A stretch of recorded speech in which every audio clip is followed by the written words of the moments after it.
felicitar a tots els guardonats, a tots els participants en aquesta 28a edició del Premi Piquer d'Estats. 202 treballs,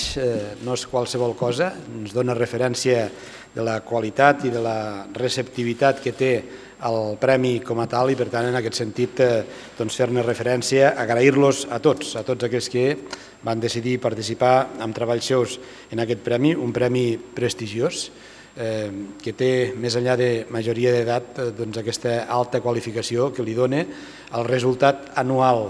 del que són els reconeixements que es fan, també el jurat que el presideix, que el tutela, la qualificació i el prestigi del qual també està per damunt de qualsevol comentari. Enguany també fer una referència especial a la presència de treballs de premsa internacional. 39 treballs de premsa internacional de 12 països, de França, d'Alemanya, d'Holanda, de Rússia, d'Andorra, de Mèxic, de Bèlgica, d'Israel, de Xile, d'Itàlia, del Regne Unit i dels Estats Units. No és tampoc qualsevol cosa i això també ens dona referència certament de la receptivitat que té i de la importància que té i que es dona aquest premi.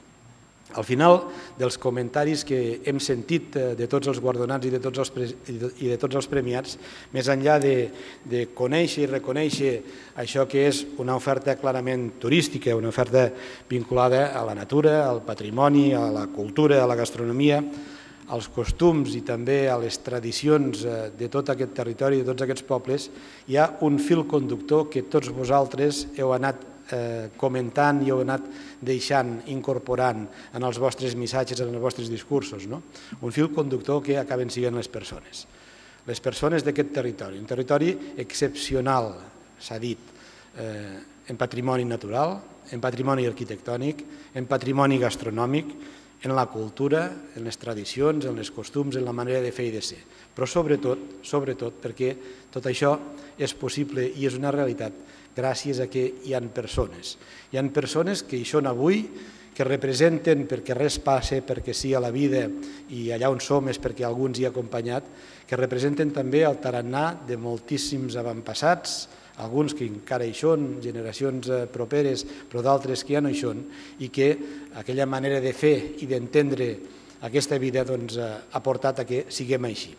I aquest també és un patrimoni que, repeteixo, he intuït dels vostres comentaris que traspua en tot aquest treball que heu presentat i que avui hem premiat. I aquesta realment és la riquesa de Lleida.